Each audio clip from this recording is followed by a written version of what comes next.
ณโอกาสบัดนี้อาตมาภาพจะได้แสดงพระธรรมเทศนาในเรื่องมงคลชีวิตโบราณท่านถือว่ามงคลชีวิตติดไว้ที่ฝาอันวรรณคาวาสนาจำเริญแต่ในแง่ปฏิบัติมงคลชีวิตติดไว้ที่ใจปฏิบัติเท่าไรก็ได้บุญกุศลมากขึ้นเท่านั้นเพราะฉะนั้นต้องเอาไว้ที่ใจนะญาติโยมนะท่านสาธุชนผู้ใจบุญทั้งหลายความมุ่งหมายของการฟังเทศน์หรือฟังธรรมะนั้นมีอยู่5ประการประการที่1เราฟังเอาบุญประการที่2ฟังเอาความรู้ประการที่3ฟังพอเป็นอุปนิสัยปัจจัยประการที่4ฟังเพื่อปฏิบัติและ5ฟังเพื่ออุทิศส่วนบุญส่วนกุศลให้แก่บุรุษชนมีวิดรบรรดาเป็นต้นในประการแรกฟังเอาบุญหมายความว่าอย่างไรหมายความแล้วว่าฟังแล้วได้บุญตรงไหนถ้าเราไม่เข้าใจบุญก็อาจจะไม่เห็นได้อะไรก็อาจจะคิดอย่างนั้นได้แต่โปรดทำความเข้าใจเสียก่อนคำว่าบุญเขียนตัวบอสระอุตัวยอหญิงอ่านเป็นบุญมาจากศัพท์บาลีว่าปุณะแปลว่าชำระบุญแปลว่าชำระอะไรชำระกายวาจาใจของคนให้สะอาดกายวาจาใจของเราไปเปื้อนไปเปรอะอะไรมาไปเปื้อนบาปมีอยู่3ชั้นบาปอย่างหยาบออกมาทางกายฆ่าสัตว์ลักทรัพย์ประพฤติผิดประเวณีบาปอย่างพูดเท็จพูดคำหยาบพูดส่อเสียดพูดเพ้อเจ้อนี่เป็นผลของบาปออกมาทางนี้ผลของโลภะโทสะโมหะนั้นคือตัวบาปออกมาสร้างกรรมชั่วคือทุจริตทางนี้นี่ต้องชำระด้วยบุญอย่างต้นก็คือศีลถ้าคนมีศีลแล้วบาปเหล่านี้ไม่มาบาปอย่างกลางได้แก่นิวรณ์5กามฉันทะพอใจในรูปเสียงกลิ่นรสโผฏฐัพพะพยาบาทใจโกรธใจขุ่นถีนมิทะง่วงเหงานอนท้อใจอ่อนใจอุทธัจจะกุกุจจะฟุ้งซ่านรำคาญวิจิกิจฉาสงสัยหลังเลใจนี่เป็นบาปอย่างกลางต้องชำระด้วยบุญคือสมาธิเป็นบุญขั้นกลางบาปอย่างละเอียดเรียกว่าอนุสัยนอนร้องในใจเหมือนชิตะคนอยู่ก้นตุ่มเลยแก่โลภะโทสะโมหะโลภะ8โทสะ2โมหะ2อันเป็นส่วนละเอียดนอนรองอยู่ในใจต้องชำระด้วยบุญอย่างละเอียดคือปัญญาขั้นวิปัสสนาเพราะฉะนั้นบุญจึงแปลว่าชำระเราสังเกตดูในขณะที่ญาติโยมนั่งฟังอยู่นี้กายกรรมวจีกรรมบริสุทธิ์นี้เป็นศีลเป็นบุญแล้วบาปอย่างหยาบไม่มาแล้วถ้าเราตั้งใจฟังนั่นสมาธิติ่งลงกิเลสอย่างกลางก็ไม่มารบกวนแล้วอันนี้เรียกว่าฟังเอาบุญ2ฟังเอาความรู้ต้องจดต้องจำบางทีบันทึกเทปไว้บางทีเขียนไว้3ฟังพอเป็นอุปนิสัยปัจจัยได้ยินบ้างไม่ได้ยินบ้างง่วงนอนบ้างเขาเสียงโหนวกหูบ้างหรือทำกิจอย่างอื่นบ้างบางคนไถนาไปเปิดวิทยุทานซีเซอร์ฟังธรรมะไปก็มีบางคนทอดกล้วยแขกไปฟังไปก็มีดังนั้นฟังเป็นอุปนิสัยปัจจัยดีอยู่ดีกว่าไม่ได้ฟังหลายเท่าฟังเพื่อปฏิบัติหมายความใน2อย่างฟังแล้วจำไว้มีโอกาสจะได้ปฏิบัติเช่นฆราวาสธรรม4คนครองบ้านครองเรือนจะต้องมีคุณธรรม4ข้อขันติอดทนสัจจะซื่อสัตย์ต่อกันธรรมะต้องรู้จักข่มใจตัวเองขันติสัจจะธรรมจาคะต้องเป็นคนเสียสละเพื่อประโยชน์แก่หมู่แก่คณะแก่ประเทศชาติศาสนาเหล่านี้เป็นต้นแล้วก็ไปปฏิบัติตามมีอย่างหนึ่งถ้าเป็นนักปฏิบัติวิปัสสนาแล้วในขณะที่พระเทศสามารถจะกำหนดที่หูได้เลยเป็นเสียงพระเทศนี่หรือเสียงปาฐกถาเสียงธรรมะเสียงสวดอะไรทั้งนั้นกำหนดที่หูแม้เสียงเพลงก็กำหนดได้ภาวนาได้ยินหนอตั้งสติไว้ที่หูทำไมจึงตั้งไว้ตรงนั้นเพราะขันธ์5เกิดที่ตรงนี้เมื่อขันธ์5เกิดที่ไหนทางปฏิบัติก็มีอยู่ที่นั้นวิปัสสนาพรหม6หรือขันธ์5เป็นหลักสำคัญขันธ์5เกิดทางตาหูจมูกลิ้นกายใจขณะที่ได้ยินเสียงขันธ์5เกิดทางนี้เมื่อขันธ์5เกิดทางนี้ทุกขสัจจะของจริงคือความทุกข์ก็เกิดตรงนี้ทุกขสัจจะพระพุทธเจ้าสอนให้กำหนดรู้เรียกว่าปริญญาจิตดังนั้นจึงต้องกำหนดทางหูได้ยินหนอนี่กำหนดขันธ์5ตรงไหนเป็นขันธ์5เสียงกับหูเป็นรูปเมื่อได้ยินแล้วสบายใจเป็นเวทนา จำได้เป็นสัญญาแต่ไม่เห็นว่าเทศดีเทศไม่ดีเป็นสังขารผู้ที่ได้ยินว่าวิญญาณครบ5 ขันธ์ย่อเหลือ2คือรูปกับนามนี่แหละตัวทุกขสัจจะเพราะฉะนั้นจึงต้องกำหนดที่หูได้เลยนี่ฟังปฏิบัติสมัยพุทธเจ้าฟังอย่างนี้ส่วนฟังอุทิศส่วนบุญฟังไปแล้วได้บุญแล้วถึงอุทิศส่วนบุญวันนี้ก็จะได้เทศเรื่องมงคลสืบต่อไปเป็นมงคลที่15แต่ว่าเป็นกันที่10ในวันนี้เรียกว่ามงคลชีวิตติดไว้ที่ใจของญาติของโยมนะทานันจะธรรมจริยาจะธรรมะพระเจ้าเทศไปอย่างนี้ในบาลีทานเป็นมงคลข้อที่15คำว่าทานมีความหมายได้หลายอย่างทานท่านแปลว่าให้หมายความว่าให้สิ่งของคือปัจจัย4ได้แก่ข้าวน้ำที่อยู่ที่อาศัยยาแก้ไข2ทานท่านแปลว่าตัดหมายความว่าตัดความตนีชำระความตนีออกจากขันธสันดานของตนตัดความโลภชำระความโลภออกจากขันธสันดานของตน3ทานแปลว่ารักษาหมายความว่ารักษาบุคคลไว้เพื่อไม่ให้ตกไปในอบายภูมิทั้ง4ทานแปลว่าของควรให้หมายความว่าข้อนี้เป็นชื่อของเครื่องทยธรรมที่บุคคลบริจาคทำบุญเช่นธูปเทียนดอกไม้ปัจจัยผ้าสบงจีวรผ้าเช็ดตัวเป็นต้นทานแปลว่าเจตนาเป็นเครื่องให้หมายความว่าข้อนี้เป็นชื่อของความตั้งใจที่จะบริจาคปัจจัย4นี่ทานมีมากน้อยแค่ไหนตอบว่าทานมีมากทาน2ก็มีทาน3ก็มียกมาพอเป็นตัวอย่างทาน2ได้แก่อามิสทานธรรมทานอามิสทานในแก่ของที่เราบริจาคเราให้เป็นวัตถุสิ่งของธรรมทานเช่นอาตมาเทศให้โยมฟังหรือโยมพิมพ์หนังสือแจกหรือซื้อพระไตรปิฎกทำบุญอันนี้เรียกว่าธรรมทานทาน3ได้แก่จาคะเจตนาหมายถึงเจตนาเป็นเครื่องบริจาคนี่หมายเอาเจตนาก็เป็นทานไทยทานได้แก่ทานวัตถุทุกอย่างวิวัติทานการงดเว้นจากเวรทั้ง5ได้แก่อภัยทานคือผู้ที่ถือศีล5ก็เป็นอภัยทานทาน3อีกในหนึ่งทาสทานให้ของเลวให้ของต่ำกว่าที่ตัวมีตัวใช้เป็นทานสหายทานให้ของเท่าที่ตนมีเท่าที่ตนใช้ไม่ดีไม่เลวปานกลางสามีทานให้ของดีของประณีตคือดีกว่าที่ตนใช้ดีกว่าที่ตนมีนี่เป็นทาน3ทาน4คือให้อาหารเป็นทานให้อาภรณ์เป็นทานให้ที่อยู่ที่อาศัยเป็นทานให้ยาแก้ไขเป็นทานกาลทาน5คือให้แก่ผู้จรมาให้แก่ผู้เตรียมเดินทางให้ในคราวอดอยากเช่นฝนแล้งหรือถูกไฟไหม้น้ำท่วมนี่จะเรียกว่าเป็นกาลทานให้ผลไม้ในปีใหม่ฤดูใหม่ผลไม้แรกเกิด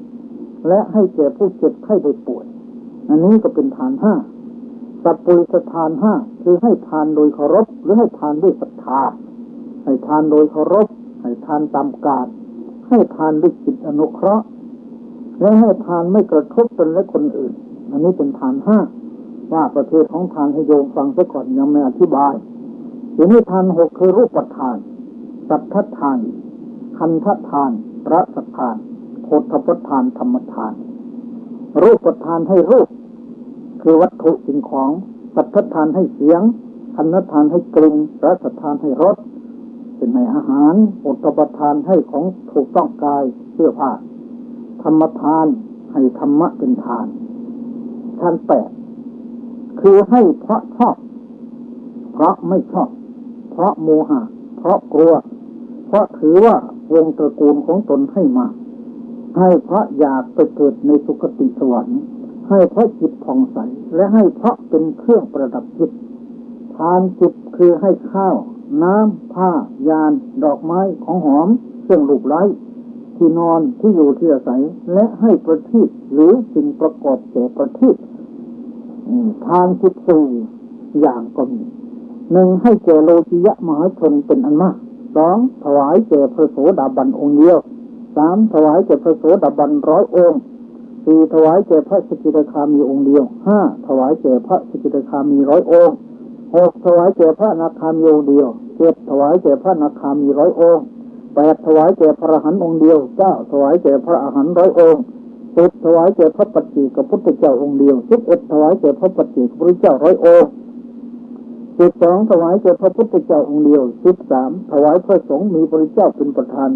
14ถวายวิหารแก่พระสงฆ์ผู้มาแต่ทิศทั้ง4ทาน14อย่างนี้มีผลมากกว่ากันตามลำดับลำดับและยังมีทาน21อีก1ให้ทานแก่สัตว์เดรัจฉานมีผล100 2ให้ทานแก่ปุถุชนทุศีลมีผล 1,000 3ให้ทานแก่ปุถุชนมีศีลมีผล 100,000 4ให้ทานแก่ผู้บริจาคผู้ปราศจากความยินดีในกามนอกพุทธศาสนามีผลแสนโกฏ5ให้ทานแก่ผู้ปฏิบัติเพื่อบรรลุโสดาปัตติผล6ถวายทานแก่ผู้เป็นพระโสดาบัน7ถวายทานแก่ท่านผู้ปฏิบัติเพื่อบรรลุสกิทาคามีผล8ถวายทานแก่ท่านผู้เป็นพระสกิทาคามี9ถวายทานแก่ท่านผู้ปฏิบัติเพื่อบรรลุอนาคามีผล10ถวายทานแก่ท่านผู้เป็นพระอนาคามี11ถวายทานแก่ท่านผู้ปฏิบัติเพื่อบรรลุอรหัตผล12ถวายทานแก่ท่านผู้เป็นพระอรหันต์13ถวายทานแก่พระปัจเจกพุทธเจ้า14ถวายทานแก่พระสัมมาสัมพุทธเจ้า15ถวายทานแด่สองฝ่ายมีพระพุทธเจ้าเป็นประธาน16ถวายทานแก่สองฝ่าย17ถวายทานแก่ภิกษุสงฆ์ฝ่ายเดียว18ถวายทานแด่ภิกษุมีสงฆ์ฝ่ายเดียว19ถวายทานแก่ผู้ที่สงฆ์2ฝ่ายใช้ให้ไปรับแทนสงฆ์20ถวายทานแก่ผู้ที่ภิกษุสงฆ์ใช้ให้ไปรับแทนสงฆ์21ถวายทานแก่ผู้ที่ภิกษุณีสงฆ์ใช้ให้ไปรับแทนสงฆ์อันนี้เรียกว่าประเภทของทานไม่จะว่าเรามีเยอะแต่รวมแล้วก็มี2อามิสทานธรรมทานมีเท่านั้นแต่ว่าโดยส่วนใหญ่ก็ว่าไปตามตำราอันนี้เรียกว่าทานมีกี่อย่างก็แจกให้เห็นว่ามี2ก็มี3ก็มีจนกระทั่งถึง21อย่างดังที่แสดงมานี้ในกรรมหลักฐานในพระไตรปิฎกแต่เมื่อสรุปแล้วก็มี2คืออามิสทานให้สิ่งของจะเป็นสิ่งของเสื้อผ้าของเงินทองอะไรต่างๆอยู่ในข้อว่าอามิสทานทั้งนั้นส่วนธรรมทานนั้นก็ได้แก่ให้ธรรมะเช่นอย่างพระสงฆ์องค์เจ้าท่านมาเทศให้ญาติโยมฟังนี่ก็เป็นธรรมทานญาติโยมมีศรัทธาซื้อพระไตรปิฎกอัตถกถาฎีกามาถวายพระก็เป็นธรรมทานเหมือนกัน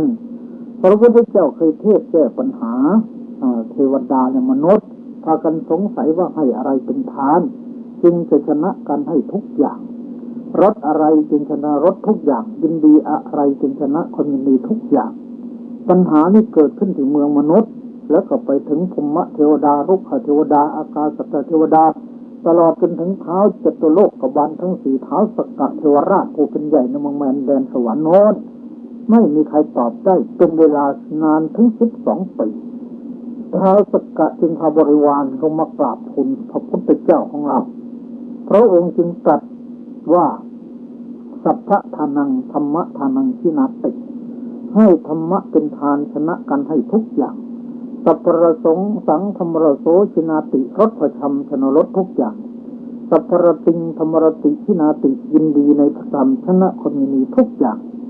ตัณหะโยสัพพตุขังชินาติความสิ้นกิเลสตัณหาชนะทุกข์ทั้งปวงอันนี้ให้ทาน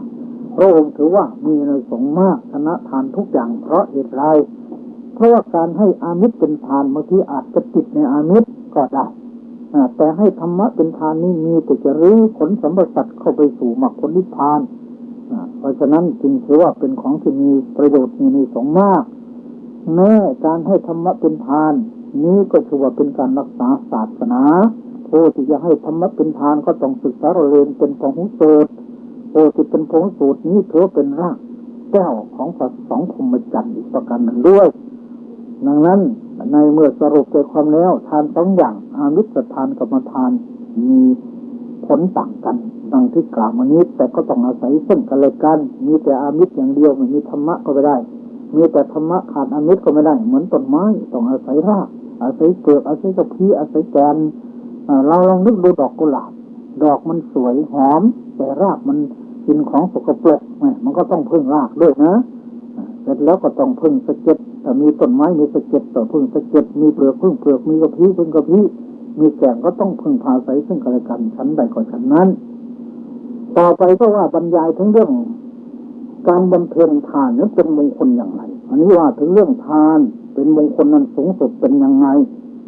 ที่ว่าทานเป็นมงคลนั้นสูงสุดนั้นท่านทั้งหลายทราบแล้วว่าทานแปลว่าการให้อามิตรให้ธรรมะให้อะไรต่างๆดังที่แสดงมาแล้วทีนี้ที่ว่าเป็นมงคลนั้นเพราะอะไรท่านกล่าวว่าหนึ่งเป็นต้นเหตุของความสุขทั้งหลายเราจะได้สุขเมืองมนุษย์จะได้สุขทิพย์ของเทวดาจะได้สุขในฌานจะได้สุขในวิปัสสนาสุขในมรรคในผลก็ต้องอาศัยทานบารมีนี้ด้วยทิ้งไม่ได้เช่นเวลาเราทำทานเราปรารถนาขอให้ได้สำเร็จมรรคผลนิพพานนี่อาศัยทานบารมี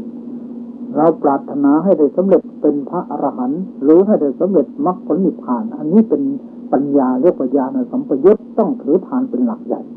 พระพุทธเจ้าทุกองค์ไม่ละไม่เว้นนี่เป็นต้นเหตุเป็นปัจจัยให้บุคคลได้รับความสุขทั้งในโลกนี้ทั้งในโลกหน้าก็เพราะทานเริ่มตั้งแต่พ่อแม่ให้ท้องเป็นทานเสียลูกจนกระทั่งให้น้ำนมจนให้ข้าวปลาอาหารน่าจะทานทั้งนั้นอยู่ได้โดยทานในโลกมนุษย์เราสองเป็นรากเหง้าแห่งสมบัติทั้งปวงสมบัติทั้งหลายเลยจัดมั่นคงถาวรต้องมีบุญกุศลที่ตนทำไว้เป็นรากฐานสามเป็นที่ตั้งแห่งโภคะสมบัติทั้งปวงผลทานนี้ให้บุคคลร่ำรวยจึงชื่อเป็นที่ตั้งของโภคะสี่เป็นเครื่องป้องกันภัยต่างๆสำหรับผู้เดินทางในวัฏสงสารห้าเป็นที่พึ่งอาศัยทั้งโลกนี้และโลกหน้าหกเป็นขึ้นกับที่อยู่แห่งราชสีห์อันสำเร็จด้วยรัตนะเพราะเป็นที่พึ่งอันประเสริฐเจ็ดเป็นขึ้นกับพื้นปฐพีเพราะเป็นที่อาศัยอย่างดียิ่งแปดเป็นขึ้นกับด้วยเชือกเป็นเครื่องยึดเหนี่ยวแห่งใจเราลองนึกถึงเวลาเจ็บไข้ได้ป่วยเรานึกถึงทานกุศลที่เราบริจาคแล้วใจของเราก็เป็นบุญถ้าดับจิตดวงนี้ต้องไปเกิดในสุคติโลกสวรรค์แล้วนี่ก็เป็นเครื่องยึดเหนี่ยวของจิตใจแม้เวลาเจ็บไข้ได้ป่วยเราก็นึกถึงบุญกุศลของเราแต่ท้ายกำลังใจมันก็ดีขึ้นดีนอกจากนี้ท่านกล่าวว่าเป็นขึ้นกับเรือเพราะเพื่อให้พ้นทุกข์ในวัฏสงสารเราเดินทางไกลเราก็ต้องมีเครื่องมือเราจะเดินทางสู่วัฏสงสารไม่มีที่สิ้นสุดเราก็ต้องมีเสบียงคือทานเมื่อให้ทานก็คือบุญก็เป็นผลของทานท่านกล่าวว่าข้อสิบเป็นขึ้นกับผู้แกล้วกล้าในสงครามเพราะทำให้เบาใจคนมีบุญทำไว้นี่จะตายเมื่อไรก็พร้อมที่จะไปยกตัวอย่างทำนี้กับอุบาสกทำบุญไม่มากเทวดาเอารถมารับทั้ง6 คันจากสวรรค์ทั้ง6 ชั้นนางปฏิปูชิกาทำบุญไว้ปรารถนาให้ไปเกิดในสำนักสามีสวรรค์ชั้นดาวดึงไปเมื่อไรก็ได้พอตายพ่อก็ไปเกิดนันทิยมานพได้สร้างศาลาจตุรมุขถวายพระเจ้าเจ้าของยังไม่ตายวิมานมีแล้วเทวดาก็ฝากความกับพระมหาโมคคัลลานามะมหาโมคคัลลานะมาว่าพระคุณเจ้าให้เจ้าของวิมานนั้นรีบขึ้นมาบนสวรรค์ไวๆหน่อยเถอะพวกข้าพเจ้าคอยนานแล้วเขาก็ยังเป็นมนุษย์อยู่ด้วยก็ให้รีบตายไวๆเพราะเหตุไรเพราะว่าคนที่เป็นมนุษย์สร้างบุญไว้แล้วนี้ตายก็เหมือนกับทำลายถาดดินแล้วจะไปเอาถาดทองคำไม่ต้องเสียดายถาดดินแล้วหมายความอย่างนั้นจะแสดงว่าเป็นผล11ทานเกี่ยวเป็นมงคลเพราะว่าเป็นเช่นกับพระนครที่ตกแต่งอย่างแข็งแรงว่าเป็นเครื่องป้องกันสำหรับผู้ที่ยังคล้องอยู่ในวัฏสงสาร12เป็นขึ้นกับดอกปฐมเพราะไม่เปื้อนโดยมลทินมีความสนีเป็นต้นนั่นแหละเป็นมงคลแล้ว13เป็นขึ้นกับไฟเพราะเผาผลาญบาปธรรมมีความสนีความโลภเป็นต้น14เป็นขึ้นกับอสรพิษเพราะกัดมลทินมีความตนีเป็นต้นออก15เป็นขึ้นกับราชสีห์เพราะไม่สะดุ้งเกรงกลัว16เป็นขึ้นกับช้างเพราะเป็นของมีกำลัง17เป็นขึ้นกับโคอุสุภราชเพราะนักปราชญ์ถือว่าเป็นมงคลอย่างยิ่ง18เป็นขึ้นกับพญาม้าวลาหกเพราะส่งคนให้ถึงที่อันเกษม19เป็นทางดำเนินแห่งพระพุทธเจ้าทุกพระองค์20เป็นวงของพระพุทธเจ้าทุกพระองค์21ให้มนุษย์สมบัติ22ให้สมบัติท้าวสักกะเรียกว่าสวรรค์สมบัติ23ให้สมบัติพญามาร 24ให้สมบัติพรหม25ให้สมบัติพระเจ้าจักรพรรดิ26ให้สำเร็จสาวกบารมีญาณ27ให้สำเร็จปัจเจกโพธิญาณ28ให้สำเร็จอภิสัมโพธิญาณนี่เรียกว่าเป็นมงคลทั้งนั้นเพราะเป็นอย่างนี้แหละมีผลเป็นอย่างนี้จึงถือว่าเป็นมงคลอันสูงสุดไม่ใช่ต่ำสูงจนกระทั่งนิพพานนั่นแหละมนุษย์สวรรค์นิพพานมนุษย์สมบัติสวรรค์สมบัตินิพพานสมบัติอันนี้ตัวอย่างประกอบในมงคลที่15นี่คือเรื่องพระเจ้านันทะกุดุมพีชาวกรุงพาราณสีเห็นผ้าอนุวาตของพระปัจเจกพุทธเจ้าไม่พอได้ถวายผ้าห่มของตนแก่ท่านตายจากชาตินั้นได้ไปบังเกิดในสวรรค์ชั้นดาวดึงส์จุติจากสวรรค์ชั้นดาวดึงส์มาบังเกิดในสกุลอมาตย์ได้รับอภิเษกเป็นพระเจ้าแผ่นดินต่อมาละราชสมบัติออกทรงผนวดพร้อมกับมหาเทวีเจริญสมถะกรรมฐานได้บรรลุฌานตายจากชาตินั้นได้ไปบังเกิดในพรหมโลกจุติจากพรหมโลกได้มาบังเกิดเป็นบุตรของตระกูลหนึ่งออกบวชในพระศาสนาแห่งพระสัมมาสัมพุทธเจ้าของเราได้เจริญวิปัสสนาสำเร็จเป็นพระอรหันต์มีพระนามปรากฏว่าพระมหากัสสปะเถระฝ่ายส่วนพระเทวีได้เป็นกุลสตรีของตระกูลหนึ่งออกบวชเป็นนางภิกษุณีพร้อมกับสามีได้เจริญวิปัสสนากรรมฐานสำเร็จเป็นพระอรหันต์มีพระนามว่านางภัตตกาปิลานีนี่ก็เป็นเพราะผลฐานของท่านที่ได้บำเพ็ญมาในชาติก่อน2เรื่องหญิงยากจนหญิงยากจนคนหนึ่งรับจ้างทำงานอยู่3 ปีจึงได้ผ้าย้อมดอกคำเนื้อแน่นมาผืนหนึ่งนางเห็นสาวกของพระกัสสปะสัมมาสัมพุทธเจ้าองค์หนึ่งถูกโจรลักจีวรไปนางตัดสินใจฉีกผ้าผืนนั้นถวายท่านครึ่งหนึ่งพอเห็นท่านนุ่งห่มแล้วมีวรรณะสวยงามเกิดประสาทศรัทธาแก่กล้าจึงถวายส่วนที่เหลืออยู่แก่ท่านอีกตั้งความปรารถนาไว้ว่าข้าแต่ท่านผู้เจริญหากดิฉันจะไปเกิดในสถานใดๆก็ตามขอให้ดิฉันเป็นหญิงที่มีรูปสวยงามไม่มีใครเปรียบได้ชายใดเห็นให้เกิดความรักใคร่ชอบใจจนไม่สามารถจะดำรงตนอยู่ได้ดังนี้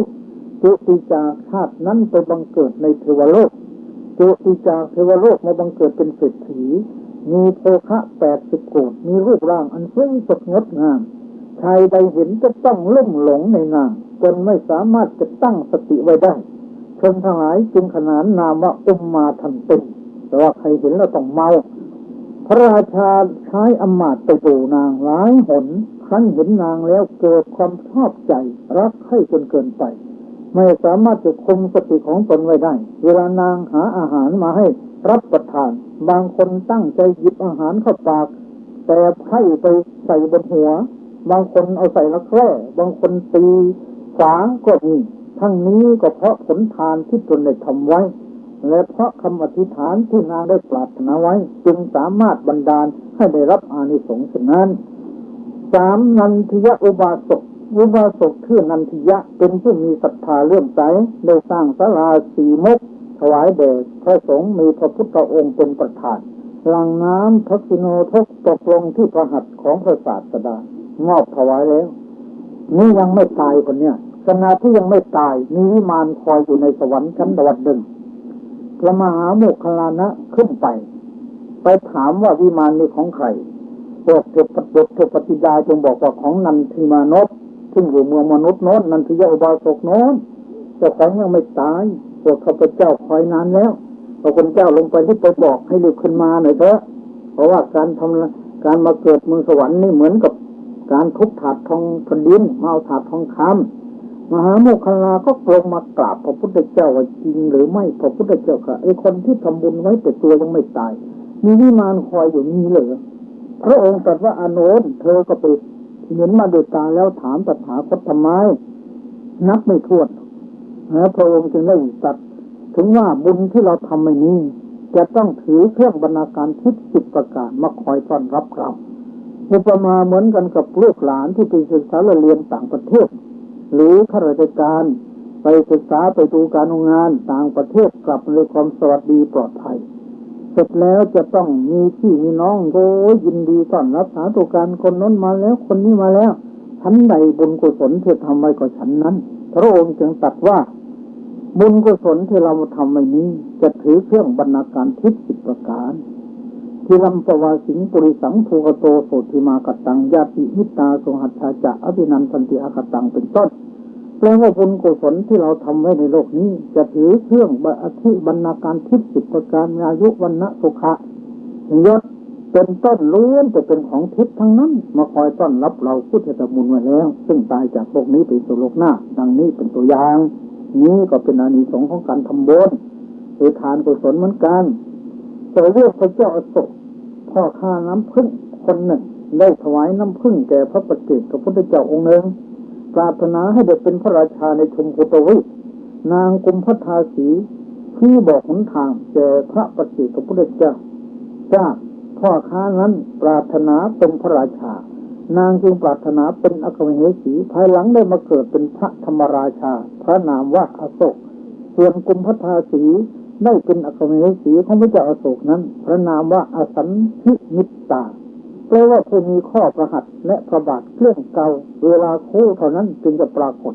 ทั้งนี้ก็เพราะผลวิยาวัจจะใหม่ที่ได้ชี้บอกตลาดน้ำผึ้งให้แก่พระปัจเจกพระพุทธเจ้าเป็นต้นเหตุการบำเพ็ญทานเป็นของดีมีประโยชน์โพธิผลอันยิ่งใหญ่ไพศาลดังบรรยายมาชนี้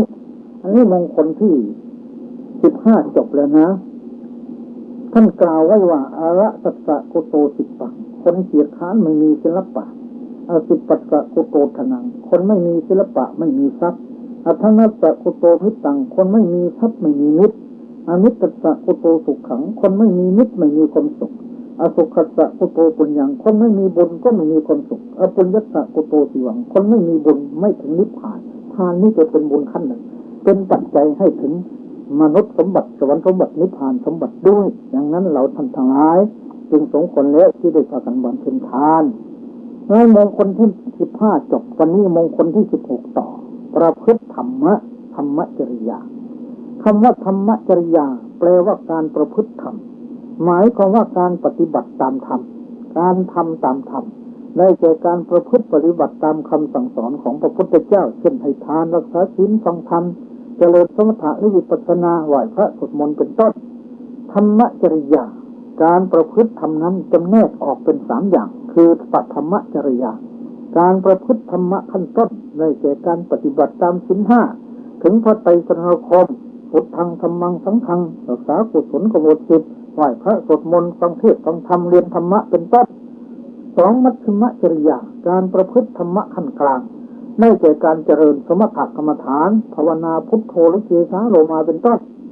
การประพฤติธรรมทางวาจามี4คือไม่พูดเท็จได้แก่ถูกอ้างเป็นพยานในท่ามกลางอมาตย์มหากษัตริย์หรือที่ไหนๆก็ตามพูดตามความเป็นจริงรู้อย่างใดเห็นอย่างใดพูดอย่างนั้นไม่ยอมพูดเท็จเพราะเหตุแห่งตนเพราะเหตุแห่งอวัยวะมีมือและเท้าเป็นต้นไม่ยอมพูดเท็จเพราะเหตุแห่งคนอื่นไม่ยอมพูดเท็จเพราะเห็นแก่อามิตรเช่นนกกระทานกคุ้มเนยใสเนยข้นน้ำมันน้ำผึ้งน้ำอ้อยหรือไม่ยอมพูดเท็จเพราะเห็นแก่สินบนอื่นๆเป็นต้นไม่พูดส่อเสียดได้แก่ไม่ฟังข้างนี้ไปบอกข้างโน้นเพื่อทำลายชนเหล่านี้ไม่ฟังข้างโน้นมาบอกแก่ชนเหล่านี้เพื่อทำลายชนเหล่าโน้นทั้งนั้นให้กลมเกลียวกันให้ปลองดองกันให้สามัคคีกันตามส่งเสริมบุคคลผู้พร้อมเพรียงกันเช่นเมื่อเห็นคน2คนพร้อมเพรียงกันดีก็พูดให้กำลังใจยินดีในความพร้อมเพรียงยินดีในบุคคลผู้พร้อมเพรียงกันไม่อยากจะ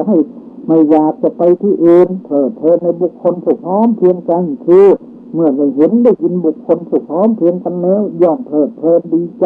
และกล่าวแต่ถ้อยคำอันแสดงคุณค่าแห่งความสามัคคีไม่กล่าวถ้อยคำที่จะให้แตกสามัคคีกันหรือถ้อยคำอย่างอื่นเลย3ไม่พูดคำหยาบอธิบายขยายความดังต่อไปนี้คำหยาบมีลักษณะดังนี้คือคำพูดเป็นมะเร็งกล้าแข็งโคตรโหเน่าบูดดุจใบไม้เน่าเผ็ดร้อนไม่เป็นที่พอใจให้โทษแก่ตนและคนอื่นยังคนอื่นให้คล้องโย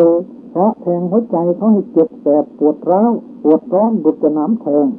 ฉะนั้นใกล้ต่อคมกอบและไม่เป็นไปเพื่อสมาธิทั้ง3คือคณิกะสมาธิอุปจารสมาธิอัปปนาสมาธิส่วนคำไม่หยาบมีลักษณะดังนี้คือไม่มีโทษสะดวกหู คือไฟไพเราะอ่อนหวานด้วยพยัญชนะด้วยความรักใคร่ในสรีระทั้งสิ้นเพราะเป็นวาจาที่นุ่มนวลอ่อนหวานด้วยอัตถะไม่ยังความโกรธให้เกิดขึ้นเข้าสู่หัวใจถึงหัวใจสบายใจไม่กระทบใจเป็นข่าของชาววังคือพูดไพเราะเพราะพึ้งอ่อนหวานนุ่มนวลละมุนละไมคนชอบใจเป็นอันมากเป็นที่ยังใจให้เอิบอับชุ่มชื่นเยือกเย็นหัวใจของผู้ได้ยินได้ฟังและเป็นไปเพื่อสมาธิทั้งสามไม่พูดคำหยาบคืองดเว้นคำหยาบแล้วพูดแต่คำไม่หยาบสุภาพอ่อนหวานดังที่กล่าวมานั้นผู้ไม่พูดเพ้อเจ้อได้แก่พูดแต่ถ้อยคำที่ควรฝังไว้ในใจมีหลักฐานมีข้ออ้างมีที่สิ้นสุดถูกการเวลาพูดแต่ความจริงพูดแต่คำที่มีสาระประโยชน์พูดแต่คำที่เป็นธรรมะเป็นวินัยอย่างนี้เรียกว่าเป็นผู้ประพฤติธรรมการประพฤติธรรมทางใจมีสามคือหนึ่งไม่โลภอยากได้ของเขามันได้แก่ไม่เพ่งเล็งอยากได้ทรัพย์ของผู้อื่นมาเป็นของตนแม้เพียงใจคิดก็ไม่มีสองไม่พยาบาทไม่พยาบาทปองร้ายเขาได้แก่ไม่ผูกอาฆาตจองเวรใครๆเลยมีความดำริในใจเบิกบานแจ่มใสไม่ขุ่นมัวไม่เกลียดกลัวโดยโกรธโทสะจิตมีแต่คิดเมตตาแผ่เมตตาให้สรรพสัตว์จงเป็นผู้ไม่มีเวรไม่มีภัยไม่มีความเบียดเบียนไม่มีความลำบากไม่มีความเดือดร้อนขอให้มีความสุขรักษาตนอยู่เถิดสามเป็นสัมมาทิฏฐิได้แต่มีความเห็นไม่วิปริตคือไม่เห็นผิดมีแต่เห็นถูกเห็นว่าทานที่ให้แล้วมีผลของที่บูชาแล้วมีผลของที่ต้อนรับแขกแล้วมีผลของกรรมดีกรรมชั่วมีอยู่แน่นอนโลกนี้มีจริงโลกหน้ามีจริงมารดาบิดามีคุณต่อโลกจริงอวัยภูมินรกสวรรค์มีจริงพรหมมีจริงนิพพานมีจริงสมณพราหมณ์ในโลกผู้ประพฤติดีปฏิบัติชอบรู้ยิ่งเห็นจริงโลกนี้โลกหน้าประกาศให้ปรากฏแจ่มแจ้งมีเยอะดังนี้เป็นต้นเรียกว่าเป็นผู้ที่มีความเห็นถูกต้องตามทำนองของธรรมทีนี้การประพฤติธรรมดังที่กล่าวมานี้เป็นมงคลได้อย่างไรหนึ่งเป็นมหากุศลการปฏิบัติอย่างนี้ถือว่าเป็นบุญอยู่ในชั้นกามมหากุศลมีแปดกามจรกุศลผลของกามจรกุศลก็นำไปปฏิสนธิคือไปเกิดในสวรรค์ชั้นใดชั้นหนึ่งได้จะเจอ6 ชั้นในจำนวน6 ชั้นสองเป็นผู้ไม่ประมาทคนประมาทถึงมีชีวิตอยู่ก็เหมือนคนตายแล้วสามเป็นผู้รักษาสัจธรรมรักษาธรรมะของพระพุทธเจ้าทางปริยัติปฏิบัติปฏิบัติสี่เป็นผู้นำพระศาสนาให้เจริญห้าเป็นสุขในโลกนี้และโลกหน้าหกไม่ก่อภัยก่อเวรกับใครๆคนไม่มีธรรมะนี่ชอบก่อเวรกันท่านทั้งหลายคงจำได้ขึ้นกากับนกเขาเห็นไหมกากับนกเขาเป็นเวรเป็นภัยกันมานั่นชาติก่อนเขาก่อเวรกันไว้แล้วก็หนีก็ไม่สะเคราะห์ทองพรกับเงือนี่เขาเคยก่อกรรมก่อเวรกันไว้แม่ไก่หญิงที่เป็นนางกาลียักษินีนี่ก่อกรรมก่อเวรเกี่ยวกันไว้มันก็เป็นเวรเป็นภัยแก่กันเกิดมาจองร้านจองผางก็ลี้ไปทุกชาติแต่เทวทัตก็จองเวรพระพุทธเจ้าจนตกเอาไปขีนรกนั่นแหละนอกจากนี้ชื่อว่าเป็นผู้ดำเนินตามปฏิปทาของนักปราชญ์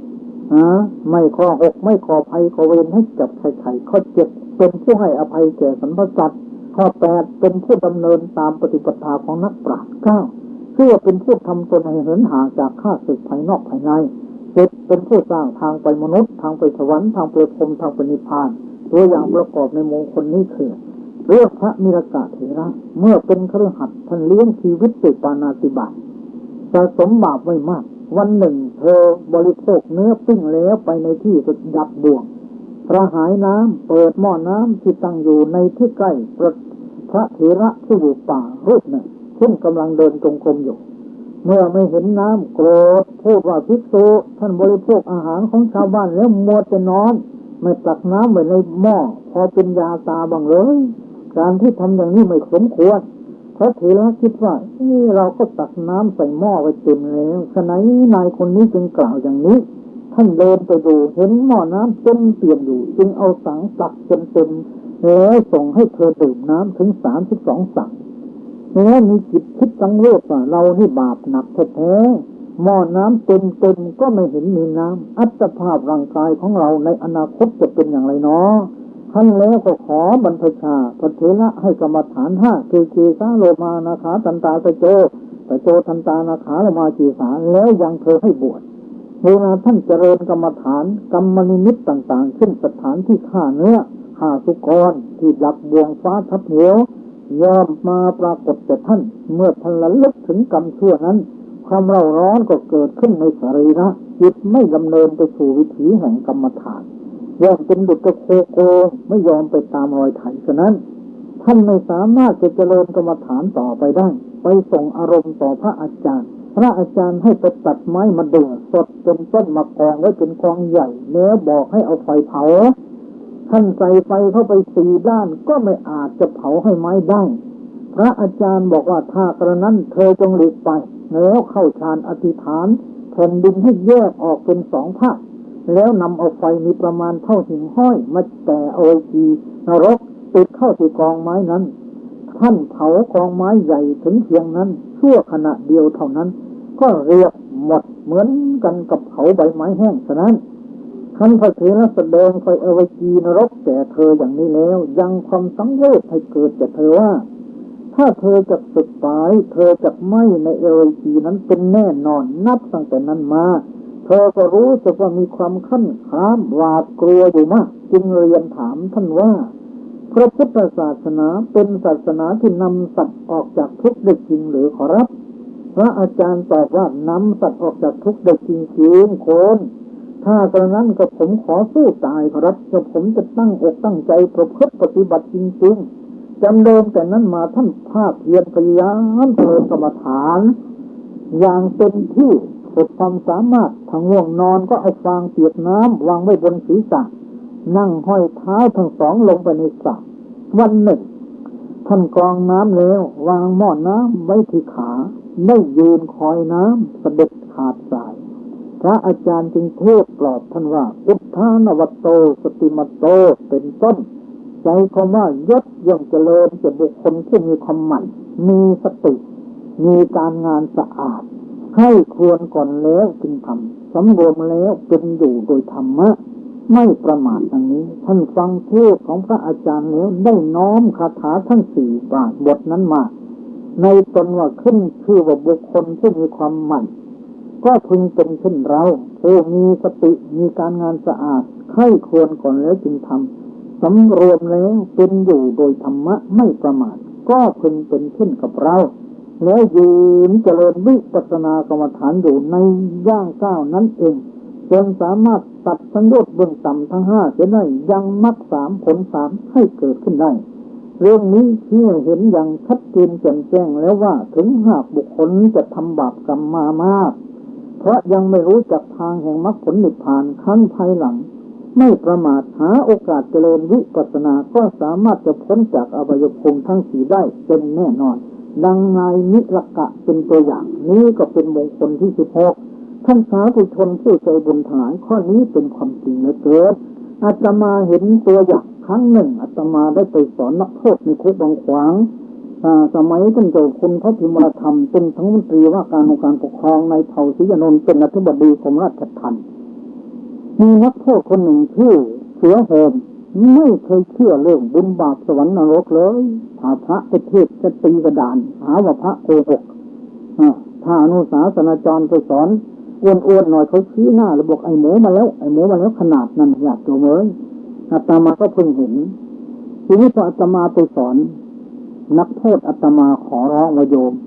มจะเข้ากรรมฐานไหมถ้าโยมเข้ากรรมฐานจะขอ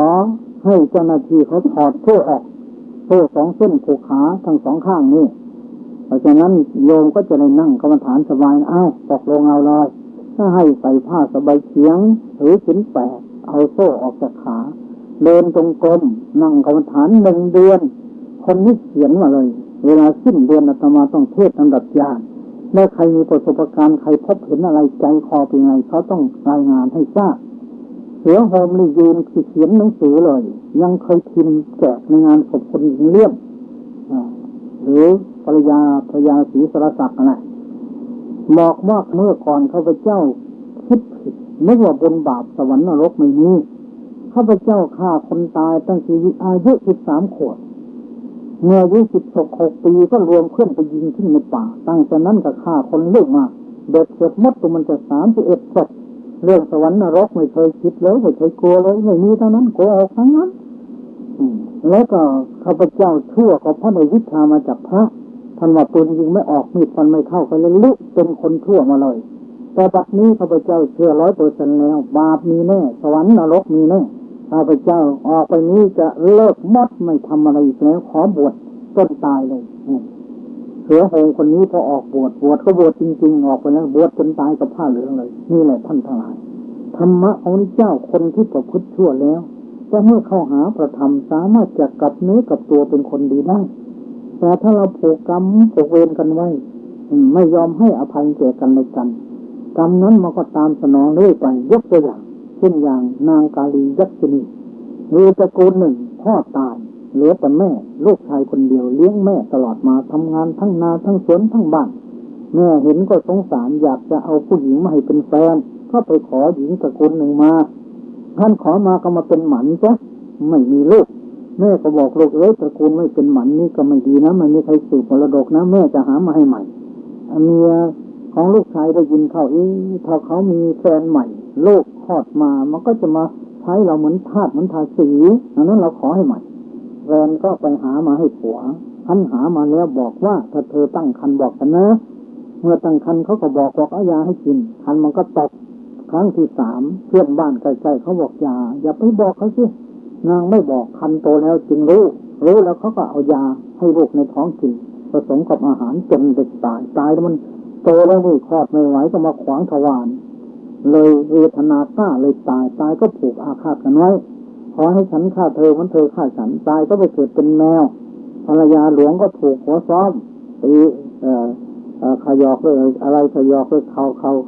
ตอกเลยเขาขยอกด้วยตอกอะไรนั่นแหละวันนี้สุดก็เลยตายก็ไปเกิดเป็นไก่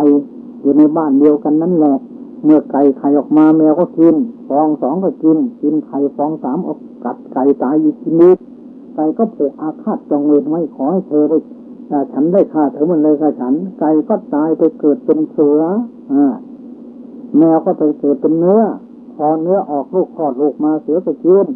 ตัวหนึ่งหมด2หมดฆ่าแม่ไม่ได้ด้วยผูกเวรกันดีเนื้อก็ไปเกิดเป็นนางยักษินีพวกเสือก็ไปเกิดเป็นคนมีลูกออกมายักษินีก็มากินคนที่1คนที่2กินแล้วคนที่3ไปคลอดที่บ้านแม่บ้านพ่อเสร็จแล้วพอโตหน่อยจะพากลับมาบ้านเดิมมาถึงกลางทางลงอาบน้ำเมียอาบน้ำเสร็จให้ลูกให้ผัวอาบยังไม่เสร็จเลยยักษ์ษินีตามมาแล้ววิ่งเลยมาแล้วมาเลยอุ้มลูกไปวางไว้พระพุทธเจ้ากำลังเทศใกล้เท้าพระพุทธเจ้าขอถวายเลยพระพุทธเจ้าค่ะแต่เดี๋ยวยักษ์ษินีเทวดาก็ห้ามง่ายเข้ามาพระพุทธเจ้าให้พระอานนท์ไปตามมาพระองค์ก็ถามมาในพวกเธอน่ะสร้างกรรมสร้างเวรแก่กันมาอย่างนี้ทำไมมาพบฉันแล้วเวรพวกเธอสร้างอยู่ตลอดกันเหมือนเวรแห่งกากับนกเขาหนีกับไม้สักข้องูกับพังพรแต่อย่างนั้นพวกเธอไม่ผูกเวรกันมันจะตั้งอยู่อย่างนี้แหละในการไหนเวรไม่ระงับในการผูกเวรพระพุทธเจ้าจึงเทศเป็นคาถาว่านะหิเอเรนาเอรานิสัมมันติทะกุฏาจะนั่งในการไหนเวรย่อมไม่ระงับโดยการผูกเวรเอาเวรในสัมมติเวรจะต้องระงับโดยการไม่ผูกเวรนี้เป็นธรรมะเก่าๆหมายความเป็นธรรมะของพระพุทธเจ้าของพระปัจเจกพุทธเจ้าของพระอรหันตสาวกพระพุทธเจ้าไม่ผูกเวรกันแล้วพระองค์เทศจบนางก็ได้สำเร็จเป็นพระโสดาบันเสร็จแล้วก็เอาเด็กให้หอมเอาเด็กให้อุ้มแม่ก็คูเขาจะกินพระพุทธเจ้าไม่เป็นไรให้เธอให้เขาอุ้มเด็กหอมเด็กแล้วก็เอาคืนให้แม่ร้องไห้พระพุทธเจ้าถามเพราะเหตุไรเพราะว่าแต่ก่อนหาอยู่ให้กินลำบากไม่กินก็ไม่อิ่มท้องบัดนี้มาเป็นสภาพอย่างนี้จะได้อยู่ได้กินอะไรพระพุทธเจ้าก็มอบให้ผู้หญิงคนนั้นไปเลี้ยงก็หาข้าวต้มข้าวสวยให้กินเสร็จแล้วดูไก่คบกระเดืองมันโหนวกหูไปจัดที่ให้ดูใหม่ๆสบายหน่อยเพื่อนคนนั้นก็อุตส่าห์เอาข้าวต้มข้าวสวยให้ทานนึกถึงคุณของเพื่อน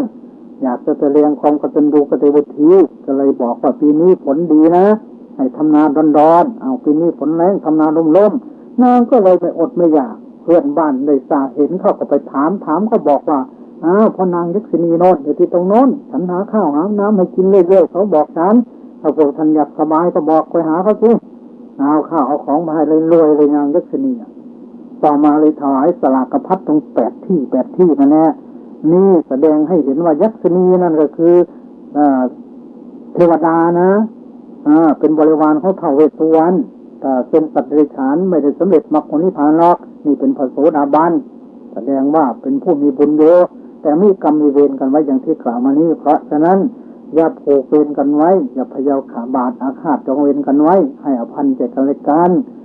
ผิดผูกอะไรก็โคจาปราศัยกันให้อาศัยธรรมะเป็นหลักอย่างนี้แหละเราก็อยู่ร่วมกันชั้นพี่ชั้นน้อง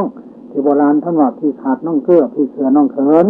มีอะไรก็ช่วยเหลือเกื้อกูลซึ่งกันและกันไม่ทะเลาะวิวาทกันให้เห็นความทรมานเป็นภัยอันยิ่งใหญ่ให้เห็นความสมานสามัคคีกันและกันเป็นของดีที่สุดเป็นของเกษมเป็นความปลอดภัยโลกมนุษย์เราอยู่ด้วยกันโดยความธรรมะอย่างนี้ชีวิตคนแต่ละคนไม่เท่าไรก็ตายจากโลกนี้แล้วไม่มีใครทำฟ้าทำแผ่นดินเพราะฉะนั้นมาดีก็ต้องไปดีมาให้ดีมีธรรมประจำจิตดีจะติดต่อตั้งมายังโดไปให้ดีมีธรรมเข้าค้ำชูดีจะอยู่แบ่งภาคมาจากอยู่ที่ไหนอยู่ได้ให้เขารักดีประจักษ์ดีช่วยอำนวยผลกินอะไรให้รู้กินสิ้นกังวลดีเป็นพ้นดลสนองต้องใจ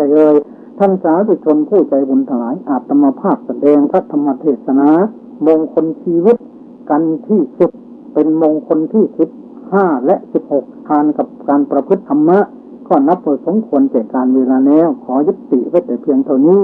เทศนาประโยชน์สั้นในวสารกันเป็นในสิ่งสุดยอดที่ลงแห่งการแสดงพระธรรมเทศนานี้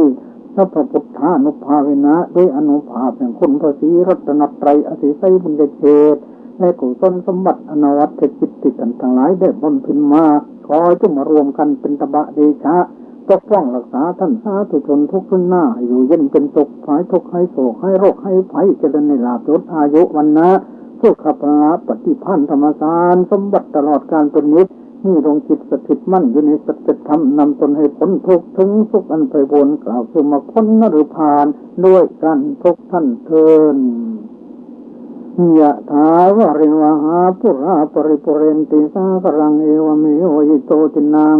เตตนังอุปกัปปติตังปฏิตังตุมหังคิปะเมวะสมิจโตสัพเพปุเรนตุสังกปาจันโทปนรโสยถามะนิโชติรโสยถาสัพพิติโยวิวัชชันตุสัพพโรโควินัสโตมาเตภวัตวันตรายโยสุขีทิฆายุโกภวะอภิวาทนาสีลิสนิจจังพุทธาปัจจายิโนจัตตารโอธรรมาวัฏฐันติอายุวันโนสุขังภะลัง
ว่าพ่อ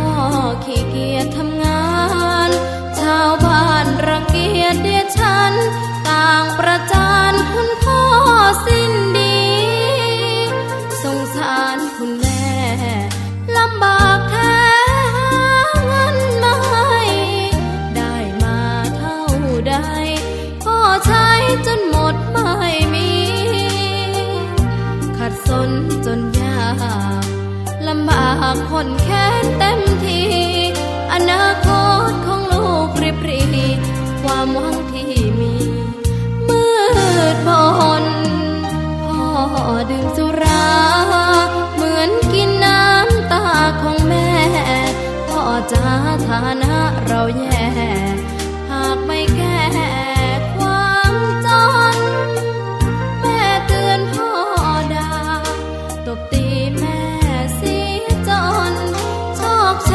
ระกำมองมนซ้ำถูกคนเขานินทากราบเท้าคุณพ่อลูกขอให้หยุดดื่มเหล้าหากมัวแต่เมาคนเขาย้ำหมิ่นเรื่อยมากลับตัวเสียใหม่กลับใจมาพัฒนาพ่อจะมีคุณค่าเลิกดื่มสุราเลิกการพนัน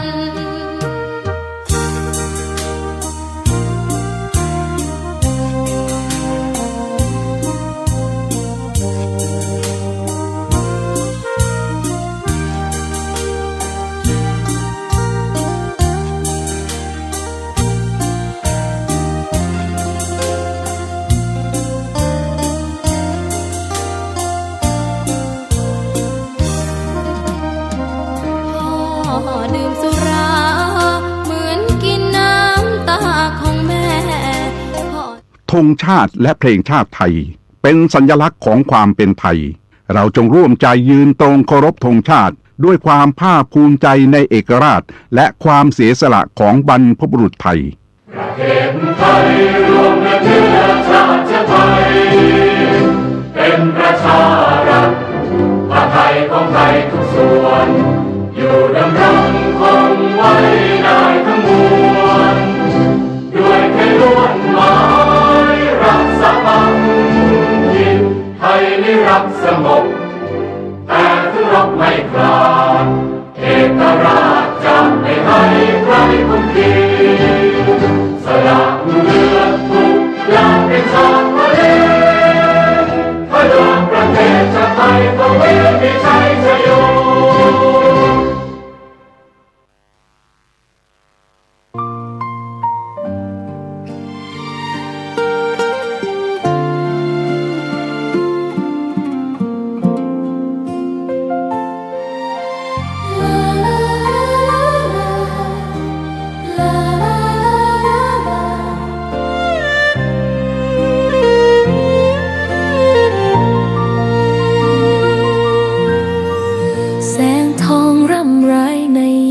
อุตสา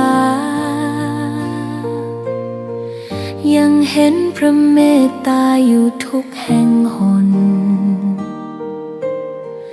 น้ำพระทัยฉโลมใจคนทั่วพื้นแผ่นดินยังอบอุ่นรอยยิ้มพระพักตร์ยังส่องแสงในดวงใจไทยไม่ลืมเสียงสายลมแผ่วเบาเหมือนเอ่ยคำปลอบว่าพระองค์